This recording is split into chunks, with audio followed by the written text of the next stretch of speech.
Hello guys, this is Alina from Zlatoust Russian Language School in St. Petersburg. In this lesson we are going to learn how to use Russian question words. There are so many of them and some of them are pretty tricky. So let's start. Of course, there are some question words in Russian that do not require any grammar change themselves, so they do not change. They cannot be declined. They are quite easy to use. For example, how, where from, why. So how in Russian is как, where, где. Where are you from, where from, откуда, why, почему. How many, how much, сколько. Let's see a few examples with these words. Как вас зовут? Как тебя зовут? So как always remains the same. No matter in which context and what kind of sentence you use it, it will always be just как. Где? Где вы живете? Где ты живешь? The same as как, never changes. But remember, when you answer questions that start with где, you need to answer using prepositional case, because где is a question about place, location. And to show location in Russian, you need to use prepositional case. So if I answer this question, где ты живешь? I'd say, я живу в Санкт-Петербурге. Let me write it down. So, я живу в Санкт-Петербурге. And I put ye ending because it's prepositional case. So, в Санкт-Петербурге is a place, a location. So it's prepositional case. But the question itself, the question где, does not change. Next one, откуда. For example, откуда вы? Откуда ты? Where are you from? Почему? Почему вы изучаете русский язык? Why are you learning Russian? Сколько? Сколько вам лет? Сколько тебе лет? How old are you? Here, вам and тебе are in dative case. So you in this question, how old are you, in Russian is used in dative case. But it's not because of the question сколько. It's because of the context. When you say how old is somebody, when you say age, you need to use dative case. Вам, тебе, мне. Okay, so with these questions, there are no problems. It's very easy to use them. Let's see the ones that require some special attention. So how do we ask who and what in Russian? Let's see. You probably know that in Russian there are 6 cases: nominative, genitive, dative, accusative, instrumental, and prepositional. Why do we need cases in Russian? Because firstly, in Russian, there is no strict word order. So, for example, if in English you must say, Alina is calling to Michael, for example. So in Russian, you can put Michael in front. You can say, Михаилу звонит Елена. So the subject can go at the end of the sentence. And it's not a big deal in Russian.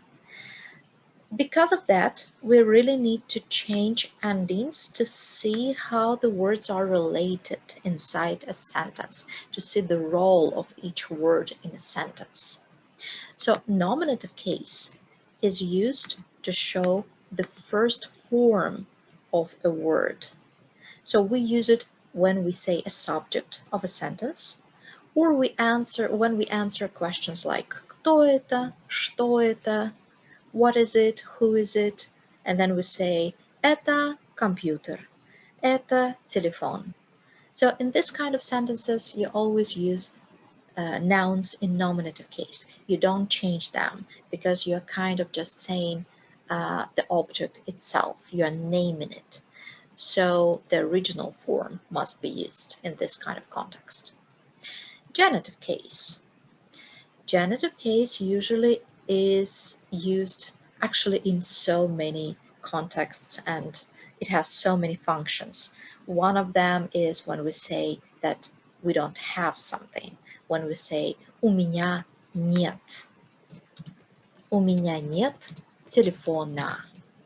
So you see, telephone is changed, and we change it to we add ending. It's genitive case because there is нет. So after нет, when we say somebody doesn't have something, or in some place there is no something, in Russian, like the following word, the noun that follows нет, must be in genitive. And the questions, you see what's happening with the questions. Кто is not кто anymore, it's кого.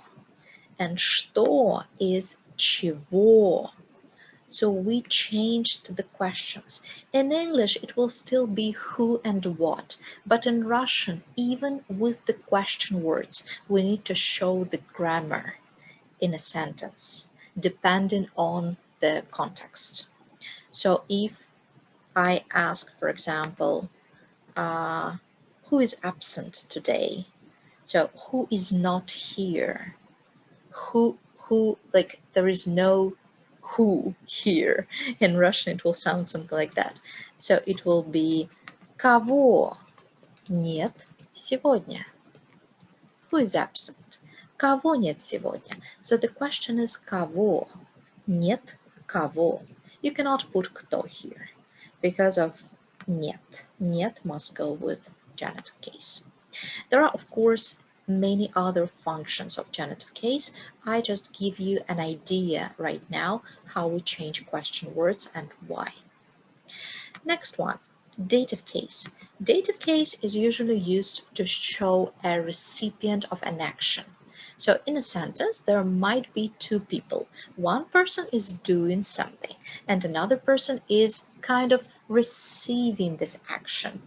It would be shown in English with preposition to.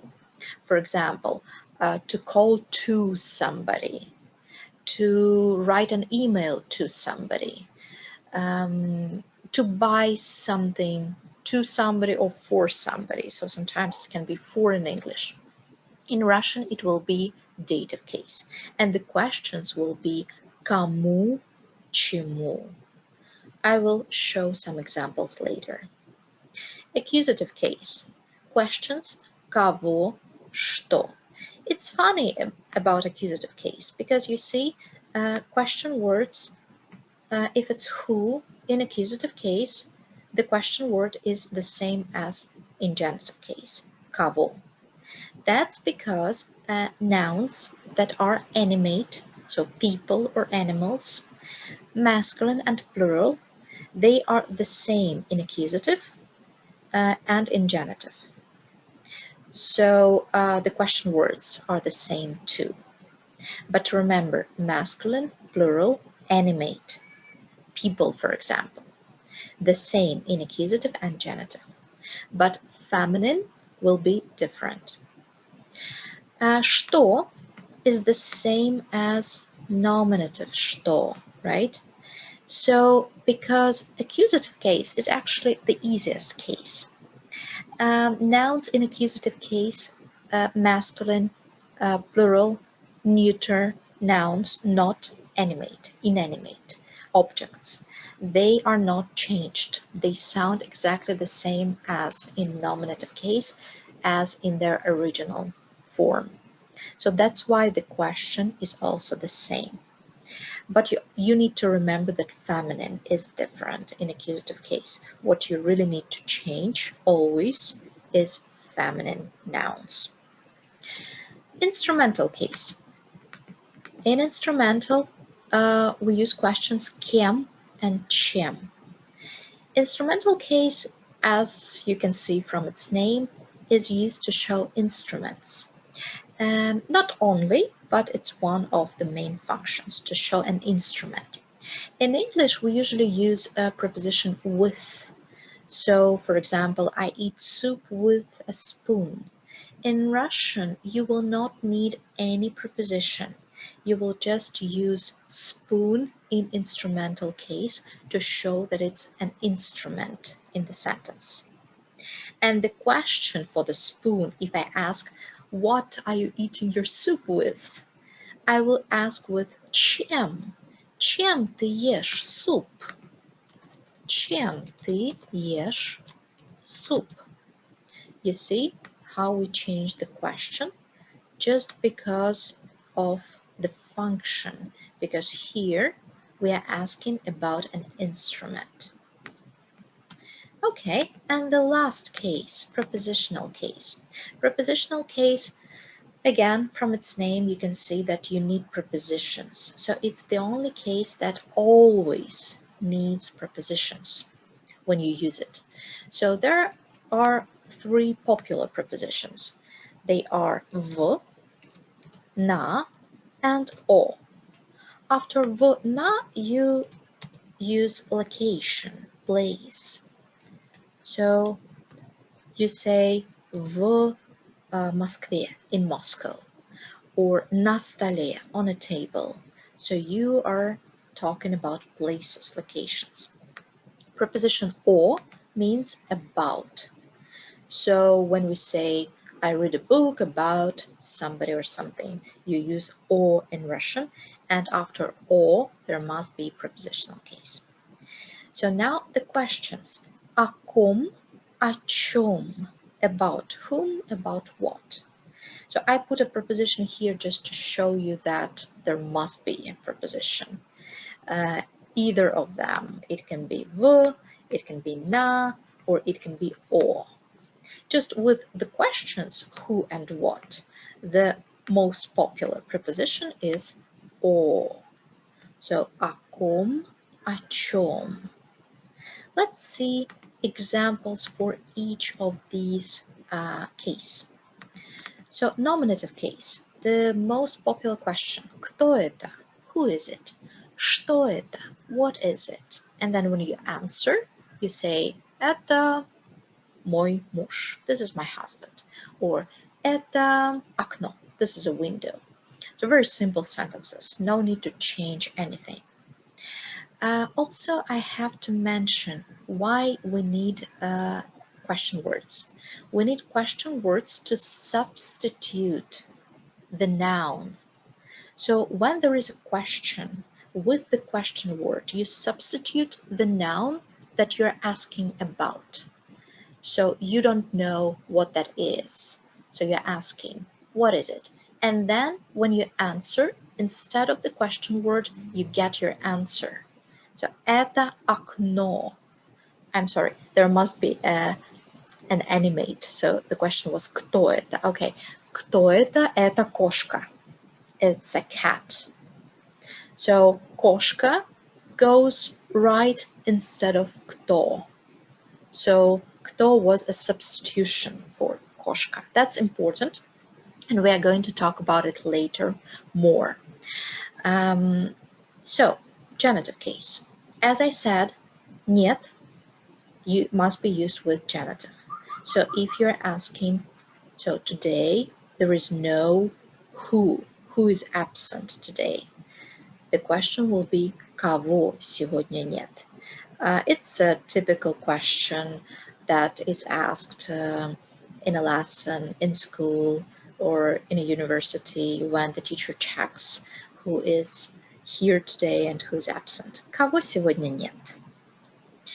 Dative case. Кому ты звонишь? Who are you calling to? So as I said, dative is used to show a recipient of an action. So there are like two nouns, not nouns, two people in this sentence. So the first one, ты, you, is the subject. So the main word, it's nominative. And then there is the verb, звонишь, you are calling, and then to whom. So who is receiving your call? Who is a recipient? And that's when you need to use кому. Okay, so and then when you answer this question, you also need to use the noun in dative case. So you can say я звоню другу. I'm calling to my friend. And you see друг, friend, becomes другу. You are adding u ending for dative case to show dative case, to show that друг is a recipient of your action. Next one. Кого ты любишь? So you love who, or in English probably it's better to say whom. So by the way, in English there is a kind of accusative case because you also change he to him and they to them and who to whom when it's an object of a sentence, right? So in Russian there is accusative case and you need to change everything all the time, not only pronouns and the question. So кого ты любишь? Whom do you love? And then you can say я люблю. You can say я люблю мою семью. I love my family. Я люблю моего мужа. I love my husband. Я люблю мою жену. I love my wife. As I told you before, masculine and plural animate in accusative case the same as in genitive. So if you look up genitive endings for masculine, you will also find a there. Okay, so the same in accusative, but feminine is different. Okay, let's move on to the next one, instrumental case. С кем ты встречался вчера? With whom did you meet yesterday? So встречаться, to meet, is usually followed in Russian by with and then instrumental case. Instrumental case here is just because of the preposition. It's very important for you to know when you're learning prepositions in Russian, you'd better learn them with cases that they are followed by. So every preposition like with or on or after or without must be followed by a specific case. So you're learning a preposition and you're learning a case that goes after preposition.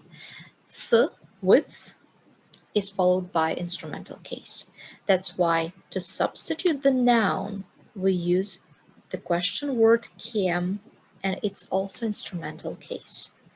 If I say that I met a friend yesterday, I can say я встречалась с другом вчера. So you see, друг becomes другом. This is instrumental ending for masculine nouns. Or ем. Я встречалась с другом вчера. And the last example. О ком? О ком вы говорите? Who are you talking about? So as I told you, о means about. So about who must be prepositional case. О ком вы говорите? So when you are learning a case, you always learn it with functions. You learn endings for this case, and you learn functions when to use this case. So I've just showed you a few functions. There are of course more, and you need to learn one after one and remember which case does which function. And remember to use the right grammar when your sentence is like kind of has this context, is showing this function, right? Let's move on to a more complicated idea. People always ask me, what is какой, какая, какое, какие, and what's the difference between Какой, какая, какое, какие, and что. You remember I told you that it's important to know that question word substitutes the word that is going to be in your answer. So that's the idea we need here. Let's compare. So I ask, что это? And the answer is, это телефон. This is a phone. And then I want to find out what kind of phone is that. Probably brand of the phone, or probably size or color. So I need more details. I need description.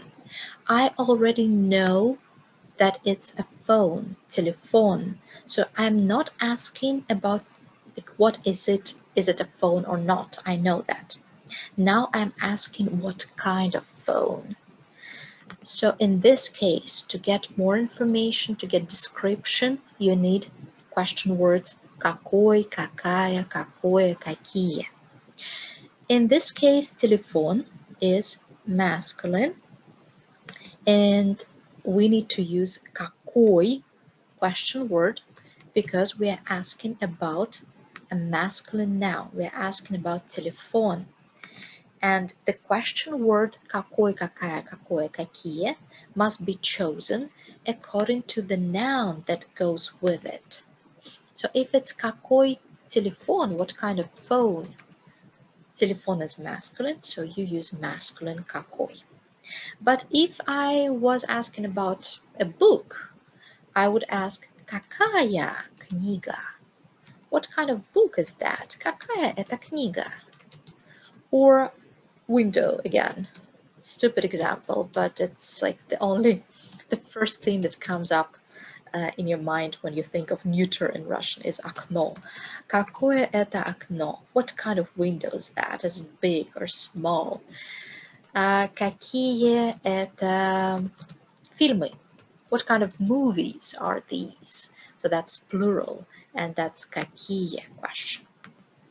Hope you now get the idea of какой, какая, какое, какие, and what's the difference with что. Now, again, as it was with other question words, with who and what, какой, какая, какое, какие also must be changed according to gender, number, and case of the noun they are used with. So if, for example, I say у меня нет книги, I don't have the book. So you remember нет plus genitive, right? So книга is changed to книги. I don't have the book, but the person doesn't know what book I'm talking about. And he or she is asking me, like, what book you don't have? So the question will be, какой книги у тебя нет? So you see, какая became какой. Let me show you the forms.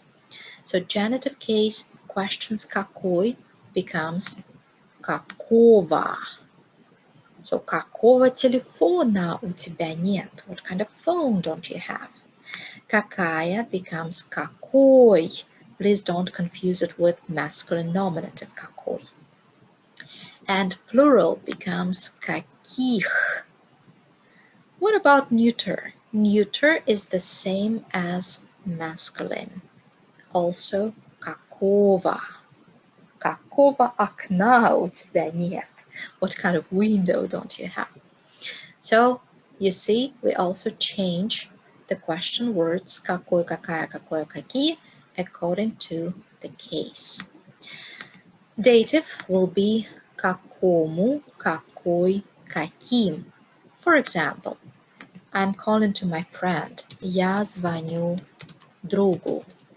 And another person is asking me, what friend, which friend are you calling to? So, какому другу ты звонишь? So you see, we use dative masculine because друг is masculine. Okay, next example. Какого, какой, каких. You see, in this case, in accusative case, question words are exactly the same as in genitive. I told you before why that is, right? Instrumental case, каким, какой, какими, and the last one, prepositional, о каком, о какой, о каких. For example, I'm talking about my friend. Я говорю о друге. You remember that that after about or we must use prepositional case. So о друге, about friend, is in prepositional. And then somebody asks me about which friend are you talking about? О каком друге ты говоришь? О каком друге ты говоришь? So I can answer with я говорю о моем старом друге. So I would describe this friend. So I'm talking about my old friend. Or I could also give the name of my friend. Я говорю об Александре. I'm talking about Alexander. So these questions, какой, какая, какое, and all their forms, they can be used to ask about more description of a noun. And in the question you will get adjectives like красивый, большой, интересный. Or they can be used to ask the name of the nouns. So for example, I can ask, what street is that? Какая улица это? And people would tell me the name of the street. Это Туристская улица, for example. Okay? So I hope that now you've got an idea about question words in Russian, which of them have to be changed, which of them don't have to be changed. That was a lesson from Zlatoust Russian Language School. We're located in St. Petersburg, but we also have an office in Moscow, so you're welcome to our offline courses. And you're also welcome to our online courses. We run live individual group courses, and we've got a bunch of professional teachers with lots of experience. And we also run interesting, unusual courses that might be a very good supplement for your course at university, or if you already have a teacher, you can join our Telegram conversational course, which is 6 weeks length, and you will cover 12 conversational topics, practice listening and speaking. You can also join our speaking club that is held once a week on Thursdays in the evening, and there are native speakers, native volunteers, which are not Russian, which are not teachers. They are just Russian people who want to help foreigners learn Russian. So you can practice, again, conversational skills with them. Welcome to our website, zlatyedu.ru.